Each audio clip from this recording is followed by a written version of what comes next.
In this lesson, we're going to take some things we learned last time about eigenvectors and eigenvalues and find a way to make some problems a little simpler than they could otherwise be. So let's consider this problem here. We have d equals this matrix, and we want to find d to the third power. Of course, d to the third power means we want to take the matrix and multiply by itself 3 times.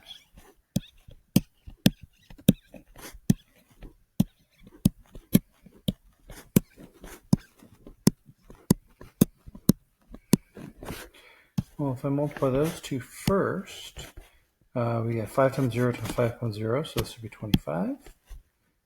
5 times 0 and 0 times 3 is 0. 0 times 5 and 3 times 0 is 0. 0 times 0, 3 times 3 is 9.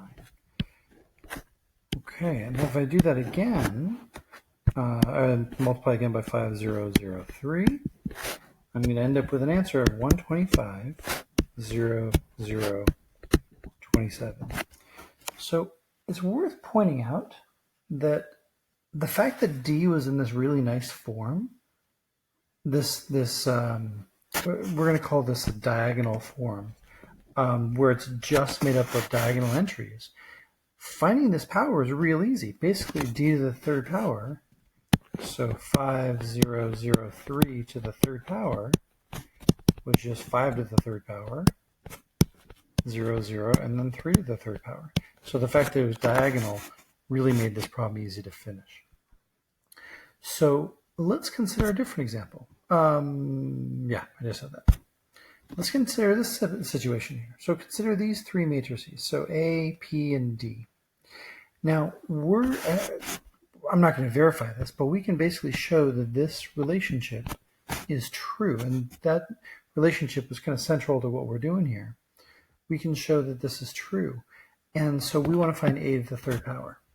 Well, notice that a to the third power would be the same as, well, of course it would be a times a times a. That's not a big surprise. That would be the same as PD P inverse, right? That's a, times again PD P inverse, there's a again, times PD P inverse, there's another a. Now the reason I mention that is if we do all these products, the P inverse times P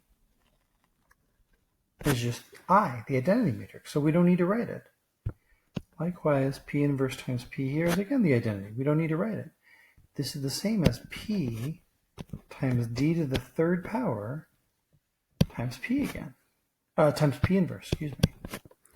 So notice that because A can be written in this nice form, then raising A to a power becomes a not all that challenging prospect. So this would be, we know what P is. P is 1, 1, negative 1, negative 2. Times d to the third power we've already established is 125, 0, 0, 27. Times P inverse. Now let's see. P inverse would be 1 over the determinant. So it'd be negative 2 plus 1 is negative 1. So here, I'll just stick the negative 1 out in front there. And then switch the main diagonal and change the signs of the other 2 entries.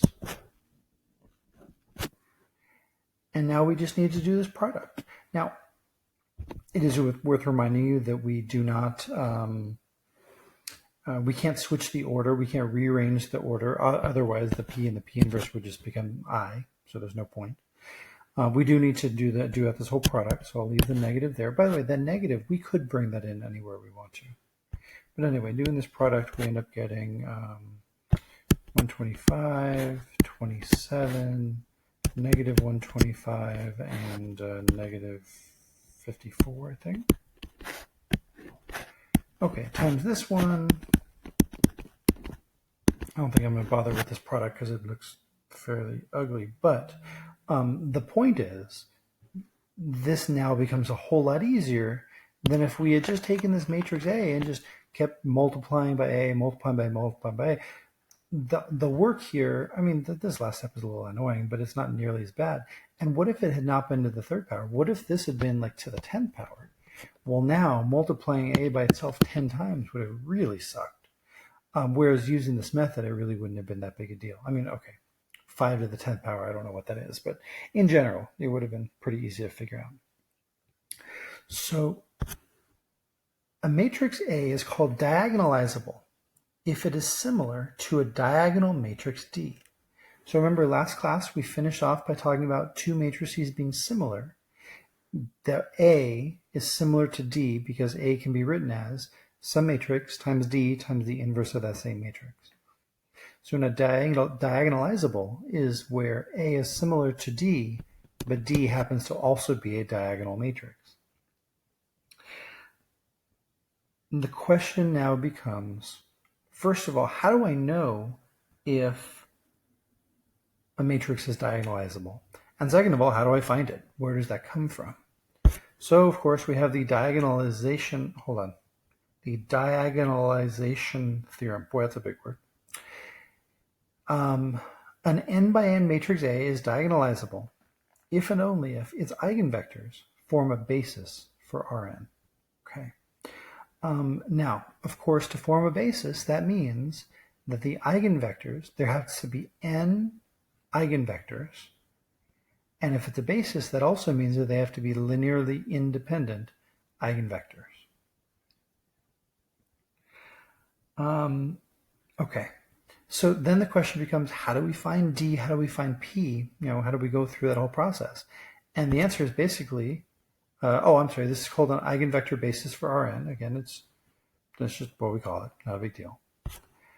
The columns of P are those eigenvectors of A. That's it. P is just made up of the eigenvectors. And the entries of the diagonal matrix D are just going to be those eigenvalues, corresponding eigenvalues. So for example, the first entry in D, the entry in column 1 of D, will match up with the eigenvector. Let's see.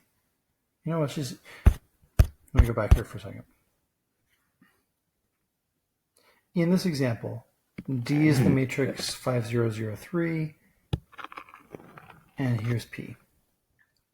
Well, it turns out that 5 is an eigenvalue of A, and it corresponds to the eigenvector 1, -1. 3 is the other eigenvalue of A, and it corresponds to the eigenvector 1, -2. That's what I'm talking about. Okay, so the eigenvalue that's in a column of D corresponds to the eigenvector in the same column over here for P. That's it. Just put them in the same order. That's all. Okay. And just a reminder, remember, similar matrices have the same eigenvalues. Okay, so that's kind of why this worked out. We're basically saying that A and D are similar. And so that means that the eigenvalues of A are the same as the eigenvalues of D. But also we learned last class that if you have a triangular matrix, the eigenvalues are the entries on the diagonal. So here there would be those two entries, 5 and 3.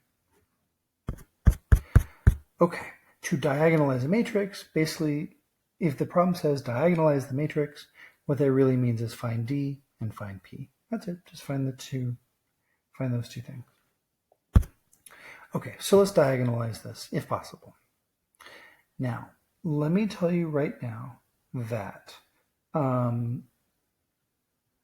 if we were to find the characteristic equation of this, it's going to be a cubic equation. Of course, it's a 3 by 3 matrix, so it's going to result in a polynomial equation to find lambda with 3 variables. As I mentioned last class, I'm not going to expect you to solve polynomial equations that are any higher than second degree or quadratic. So I'm just going to tell you right now that the characteristic equation for this matrix is negative lambda minus 1 times lambda plus 2 quantity squared equals 0. And so that is that's the equation we would end up getting. I'm really not going to get in. I'm not going to expect you guys to be able to factor that. I would give you enough information so you don't have to get to this point algebraically all by yourself. That's not the point of this class. If I then solve for this, we get lambda 1 equals 1, and lambda 2 is equal to negative 2. And of course, that negative 2 is a repeating eigenvalue. Okay. So let's start with lambda 1 equals 1. So the equation that we've been working with is a minus lambda I times x equals 0. So that becomes the equation. So I'm going to subtract 1 from the main diagonal. And so I end up getting 0, 3, 3. And I'm augmenting this, so 0.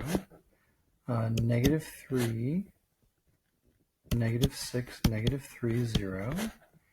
And 3, 3, 0, 0.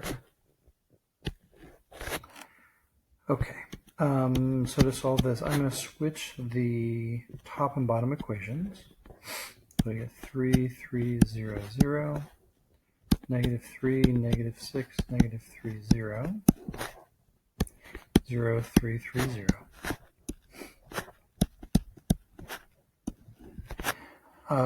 Top row I'm going to divide by 3. Actually I'll hold off on that. 3, 3, 0, 0.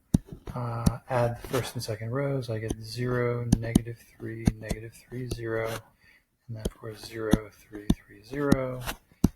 If I then simplify this, divide the top row by 3, divide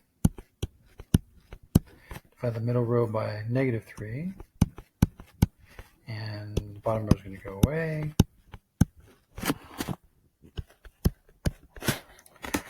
I get x1 plus x2 equals 0. Oh, you know what? Not that it really matters, but let me just put this in the into actually reduced echelon form. Yeah, let me do one more step here. So I'll do top row minus bottom row. So I get 1, 0, I'm sorry, first row minus second row, I should say. 1, 0, negative 1, 0, and then 0, 1, 1, 0. There we go. Okay, so this tells me that x1 minus x3 equals 0. x2 plus x3 is equal to 0. So I get x1 is equal to x3. x2 is equal to negative x3, and x3 is just itself. So my solution is x3 multiplied by the vector 1, negative 1, 1. Okay, so my first eigenvalue is 1, and my first eigenvector is this one right here. For my second eigenvalue, lambda 2 is negative 2. So I'm doing a minus negative 2I times x equals 0. So this time I am basically adding 2 to the main diagonal. So I get 3, 3, 3, negative 3, negative 3, negative 3, and 3, 3, 3. Well, top row I can rewrite as 1, 1, 1, 0, and the other two rows go away.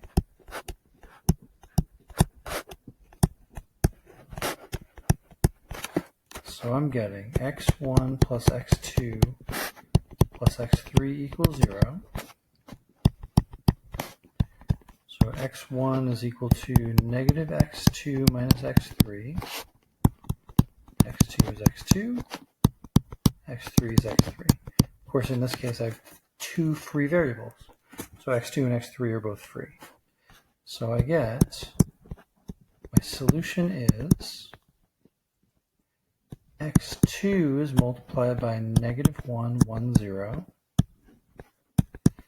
and x3 is multiplied by negative 1, 0, 1.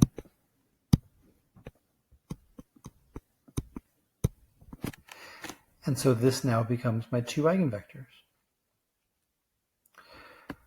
Okay, so what I've determined is, so first of all, I want to point out, by going through this process, I've identified 3 eigenvectors. I've identified 1, 2, 3 eigenvectors. I will tell you right now, you don't need to worry about whether or not these eigenvectors are linearly independent. They're going to be. By going through this process, they are going to be independent vectors. That's not an issue. So as long as you end up getting 3 eigenvectors, and it's a 3 by 3 matrix, that's good enough. Just by identifying that, you know that they form a basis for all of our 3. Right? There's enough of them, and this process guarantees that they are independent.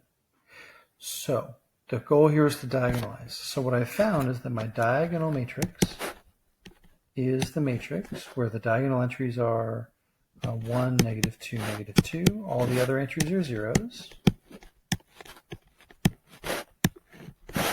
And then also the P matrix. The first column is going to be the eigenvector that corresponds with the eigenvalue of 1. And so that was 1, -1, 1. The other 2 columns are going to be the other 2 eigenvectors that correspond to the eigenvalue of -2. And so those were -1, 1, 0, and -1, 0, 1. Okay. So again, diagonalize the matrix A means basically find D, find P, and you're good. You've got your answer. If you wanted to, you could check your work. Remember, we're trying to show this relationship. Well, I can rewrite that by multiplying P to both sides, because then P inverse times P is just the identity matrix. So to verify this, you could, if you wanted to, do A times P, and then also P times D, so you get the same answer both times.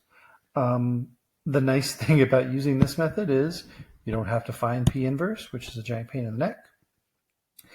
I'm not going to expect you guys to check your answers like that, but it's kind of a nice way to check if you want to. All right, let's take a look at this example. Let's determine if A equals this matrix is diagonalizable. Now, in this case, we really don't have to do any work. It's worth pointing out that because this is a triangular matrix, the eigenvalues are going to be the entries on that main diagonal. Right away, I know that my eigenvalues are 9, 2, 5. Right away, I know that. That's not a big surprise. And also, I want to point out, if I have an eigenvalue, I'm guaranteed to have at least 1 eigenvector. So each of these has its own eigenvector. Remember, diagonalizable means you can form the matrix D. Okay, well, that's not a big deal because we've got 3 eigenvalues. You also need to be able to form the matrix P. So the eigenvectors have to form a basis for R3 in this case. And they will. I mean, again, if we get 3 eigenvectors, they're guaranteed to be independent. I guess I'm going off on a big tangent here. Basically, what I'm trying to say here is, if you end up getting that all of the eigenvalues are distinct, meaning none of them repeat, then we're guaranteed they're n unique, they're n independent eigenvectors. Right away, it's diagonalizable. If all of your let me see if I can summarize what I'm failing to summarize here. If all of your eigenvalues are non-repeating, then you're guaranteed it is a diagonalizable matrix. Right? That's all there is to it. Okay, so in this case, I didn't ask you to actually diagonalize it. I just said determine if it can be. There we go. Okay. Let's diagonalize this if possible. Now, once again, I'm going to save you the grief of actually doing the algebra here. Our characteristic equation is actually going to end up being the same one we saw earlier. It's the opposite of lambda minus 1 times lambda plus 2 squared equals 0. Yeah, it's actually the same equation as before. Let's go through the process once again. So for lambda 1 is equal to 1, we're going to do a minus 1I times x equals 0. And so if I subtract 1 from the main diagonal, I get 1, 4, 3, negative 4, negative 7, negative 3, and 3, 3, 0. Augment that. So 1, 4, 3, 0. Multiply the top row by 4 and add the second row. We get 0, 9, 9, 1. 0, excuse me. Where'd that 1 come from? Multiply the top by negative 3 and add the bottom. We get 0, negative 9, 0. We get 1, 4, 3, 0. Okay, divide the middle row by 9. And it's the same as the bottom row, so those all become zeros. And then, let's see.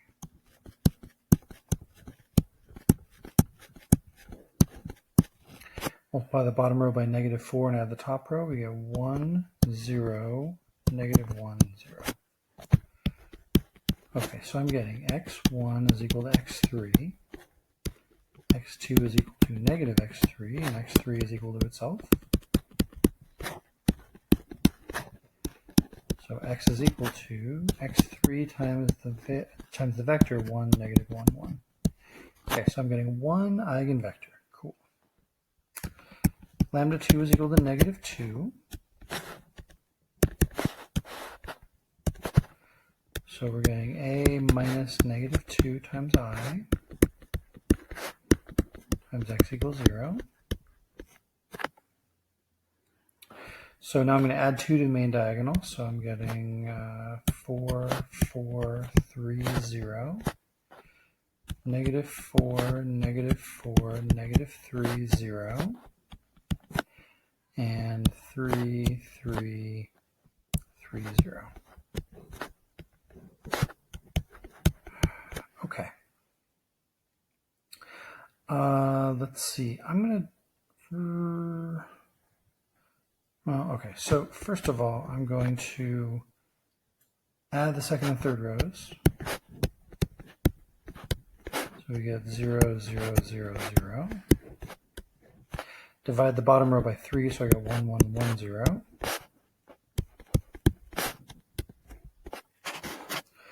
I'm going to rearrange this a little bit. So we get 1, 1, 1, 0, 4, 4, 3, 0, and 0, 0, 0, 0.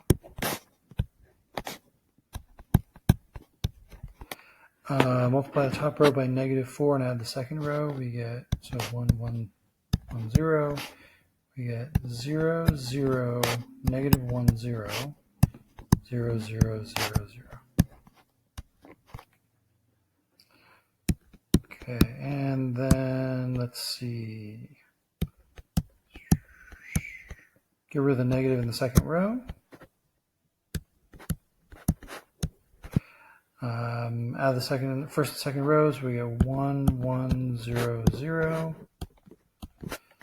So I'm getting x1 is equal to negative x2. x2 is free, and x3 is 0. So x is equal to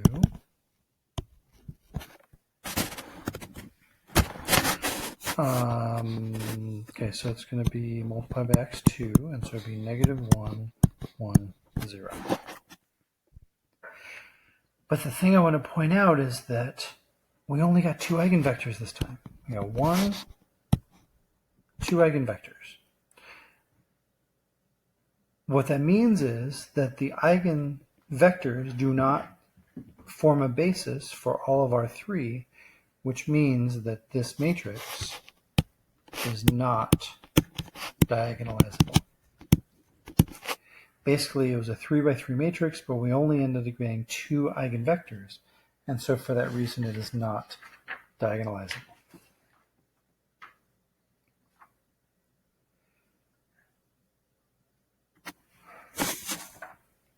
Okay. Let's take a look at this example. And so in this example, it's very quick and easy to see that I'm going to have an eigenvalue of 2. Again, it's quick because this is a triangular matrix. I can see that I'm going to have an eigenvalue of 5 that repeats twice, eigenvalue of -3 that repeats twice. So we can skip the characteristic equation, which is good, especially because this is a 4 by 4, so that would not be fun. So let's consider lambda 1 is equal to 5, and let's figure this out. So we get a minus 5i times x equals 0. So we get, let's see, 0, 0, 0, 0, 0, 0, 0, 0, 1, 4, -8, 0, and -1, -2, 0, -8. Okay, let me rearrange this a little bit. I'm getting 1, 4, -8, 0, -1, -2, 0, -8, and then the last 2 rows are all zeros. Oh, and I forgot the 0 augmentation.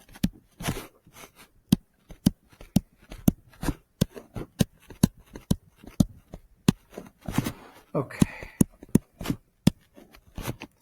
1, 4, -8, 0, 0.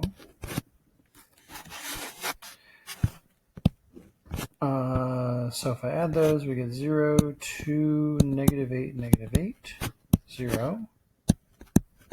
I feel really silly writing all the zeros, but that's okay. Okay, now let me take a step back here for a second. Right away, I can make the observation that there are 2 free variables in this problem. So right away, I know without any other work, I know that I am going to get 2 eigenvectors from this. Okay, so because remember, the eigenvectors come from the free variables. And so in this case, there are 2 free variables, so there are 2 eigenvectors that we're going to find. All right, let's divide the middle row by 2, or the second row by 2. We get 0, 1, -4, -4, 0. And then lots of zeros. And then finally,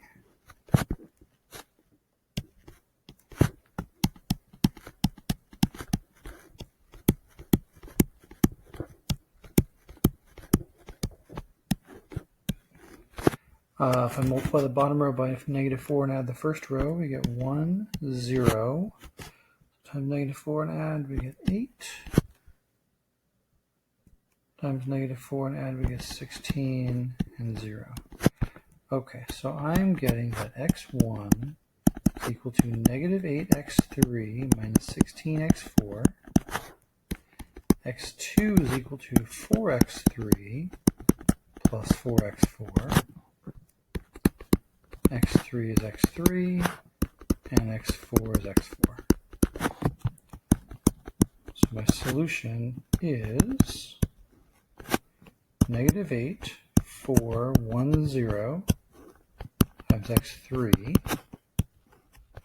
and then -16, 4, 0, 1 times x4.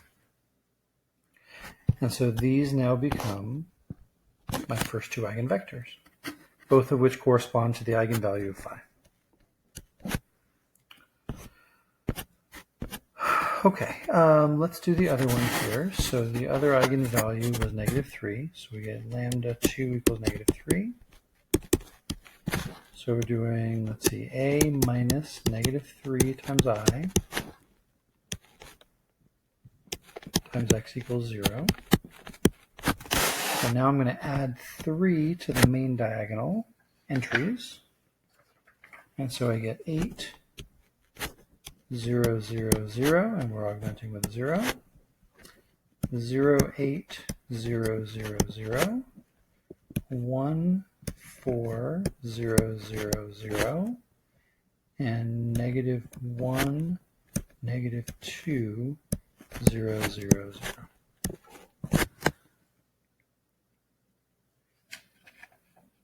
Okay. Well, right away I can tell that I'm going to get two eigenvalues, or two eigenvectors, because there's no way I'm going to get a pivot in the second or third column. Or the third or fourth column, I should say. So, actually, I guess I don't even need to mess around with this. What that's going to tell me is, well, that's really interesting. No matter what happens, I'm going to get a pivot in rows 1 and 2.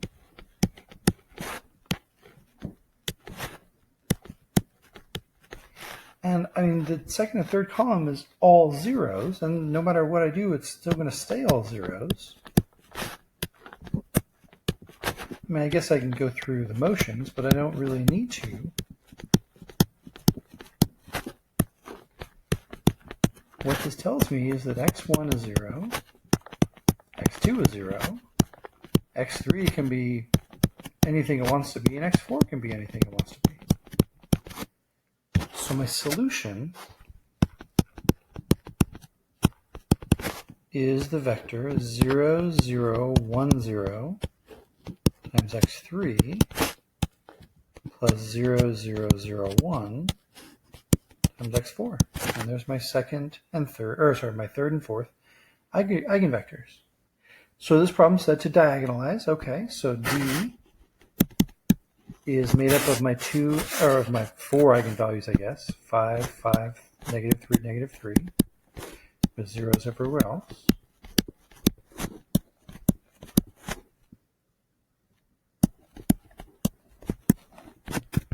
And P is made up of my eigenvectors. So let's see, my first two eigenvectors were negative 8, 4, 1, 0.